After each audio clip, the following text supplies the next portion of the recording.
Bienvenue sur ce tuto sur FEM. FEM est un logiciel qui permet de simuler des circuits avec du magnétisme et de l'électricité. Pour créer un nouveau projet, on clique sur la feuille ici. Là, je sélectionne Magnétique Problème. Après, la première chose à faire, c'est de placer les points. Donc l'idéal, c'est de sélectionner ici le bouton point et d'appuyer sur Tabulation pour pouvoir choisir les coordonnées. Là, on est en XY. Mon problème, il est cylindrique, donc je vais aller dans Problème et je vais changer ici Planar to Asymétrique. Asymétrique, pardon. Et maintenant je fais Tab, et maintenant j'ai une coordonnée R et une coordonnée Z qui correspond au rayon. Donc ma coordonnée R, je vais mettre, par exemple, on est à 0,05 mm. Alors, est-ce que mes unités sont bien en millimètres? Problème. Là je suis en pouces, donc je vais me mettre en millimètres. Alors, et maintenant je peux revenir ici, je refais mon tabulation. Donc, en millimètres, je vais me mettre à 5 mm. Et en Z, je vais commencer en 0. Là, j'ai mon premier point. On le voit, il est en bas, là. Alors, je peux potentiellement dézoomer un petit peu. Alors, on va mettre les autres points. Donc, R, on va rester sur 5 mm. Z, on va rajouter genre 10 cm. Donc 10 cm c'est 100 mm. Voilà. Est-ce que j'ai un truc pour me faire un autoscale? Un petit moins. Ah, en fait je me suis gouré, il fallait pas mettre R c'est Z. Donc si là je fais ça, et donc en fait R c'est 5 mm. Et c'est Z qui va être 100 mm.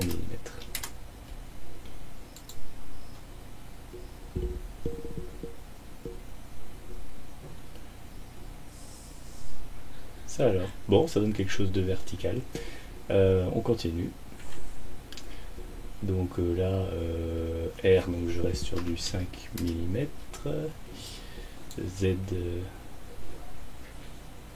voilà, je vais peut-être pas mettre 10. Donc R 5 mm, Z plutôt 5 cm, donc 50 mm. Voilà, je pense que je peux zoomer un peu.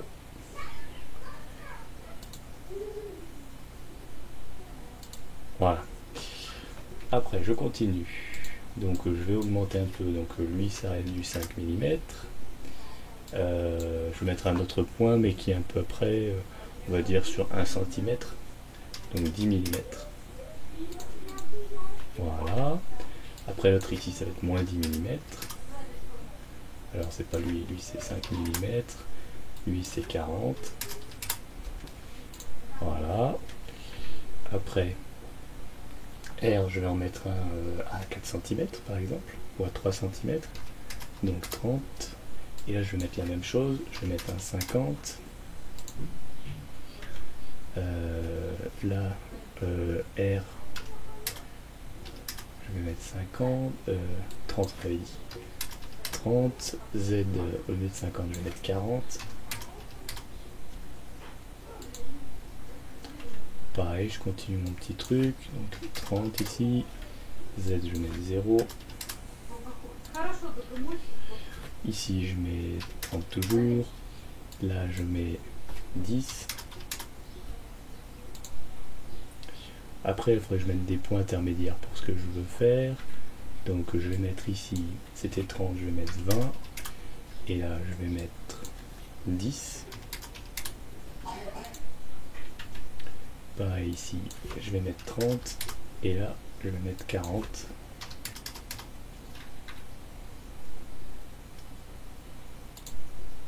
Ah, il faudra quelque chose là.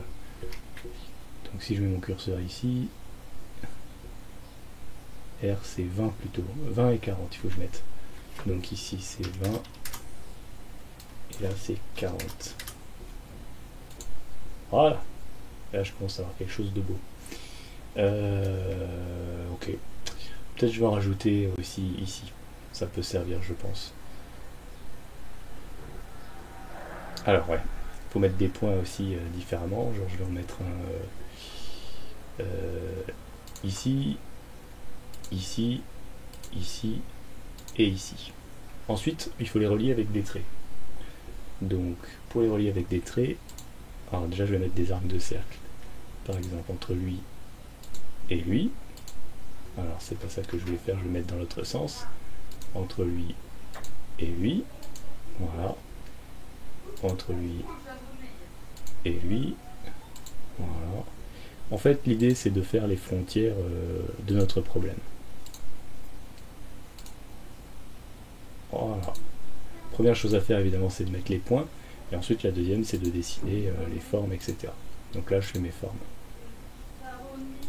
En fait c'est avec des clics gauche successifs entre les points, après avoir sectionné si on veut un arc de cercle ou un trait normal.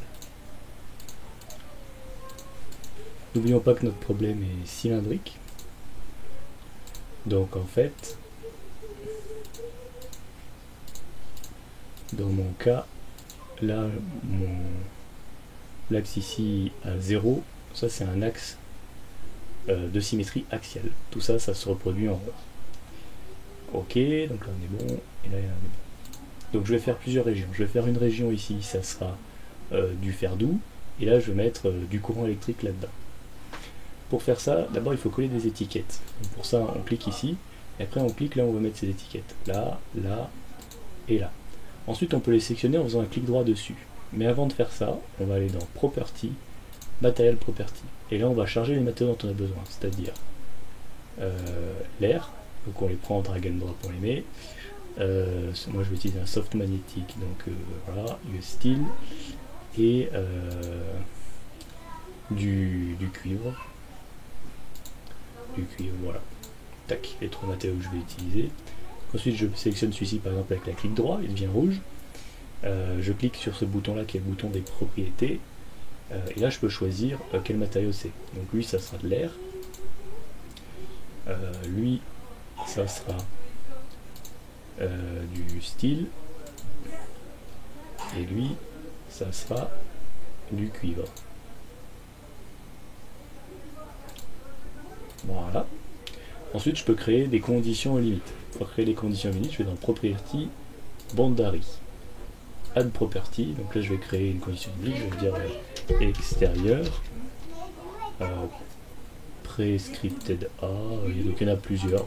Moi, je vais rester sur prescripted A. Allez, boum. C'est tout. Ensuite, je vais créer aussi un type de circuit pour les conditions limites. Donc je vais aller à Circuit, et ça sera pour le courant. Add Property, New Circuit, courant. On a deux options, série ou parallèle. Donc je mets série, je vais dire qu'il y a 10 ampères. Voilà.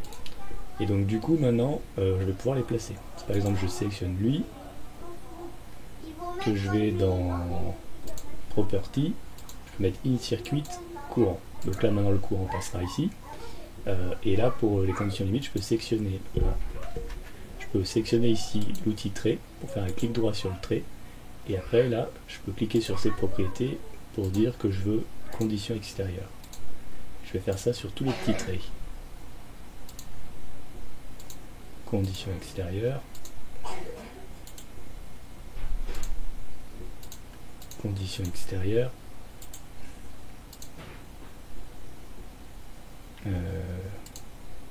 le bouton conditions extérieures. Là j'ai tout défini. Donc maintenant il faut que je sauve mon projet absolument. Donc c'est ce que je vais faire. Save. Et donc là je l'enregistre. Ça s'appelait sans nom. Voilà. Après, il faut aller dans le maillage. Pour faire le maillage, on clique là-dessus. Là il va me mailler mon truc. Voilà. Donc là il m'a fait le maillage.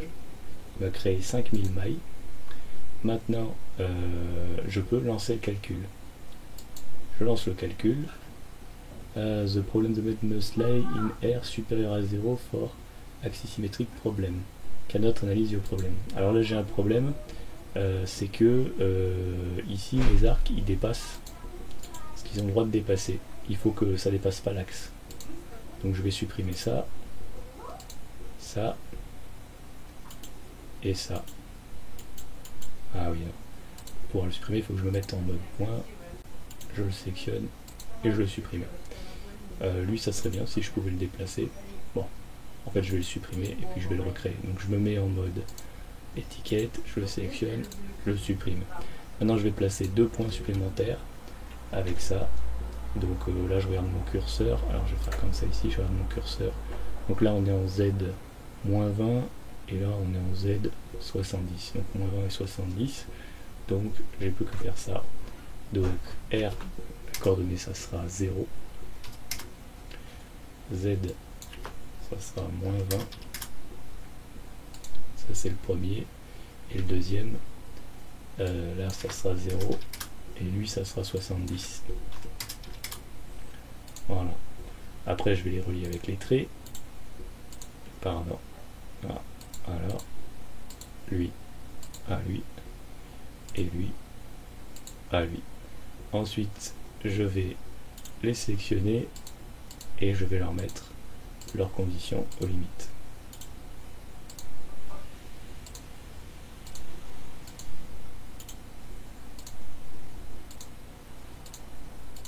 Là, je suis bon. Du coup, maintenant je peux le mailler de nouveau. Ah non, c'est pas bon.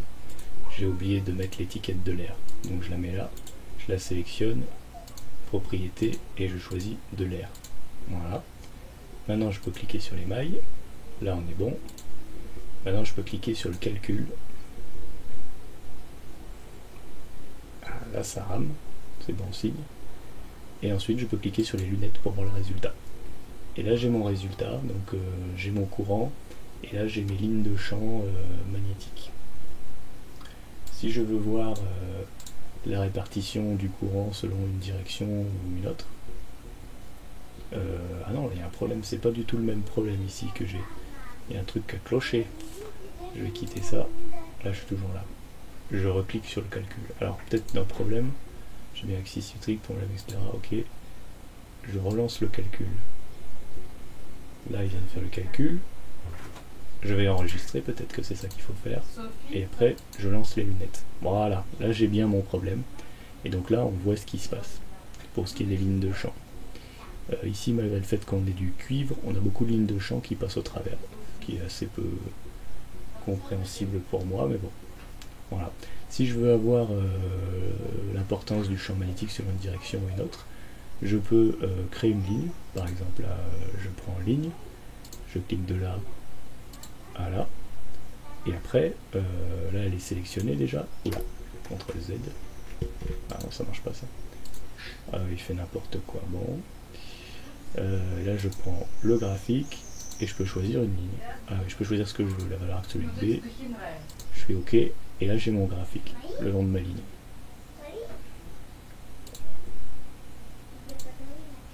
Je reprends ma ligne. Si par exemple je coupe dans l'autre direction, donc de là à là, et là je mets mon graphique. Voilà. Et on peut faire des analyses comme ça. On peut même se l'exporter. Ça, je sais pas ce que c'est. On peut même se l'exporter en fichier. Donc si par exemple là je clique là, et là j'ai write data to the file, et puis on peut sauver un disque, on peut sauver un fichier texte avec toutes les valeurs. Donc vous voyez, c'est très simple à utiliser en fait. C'est tout pour cette petite vidéo de tuto sur FEM. Voilà, merci de l'avoir suivi.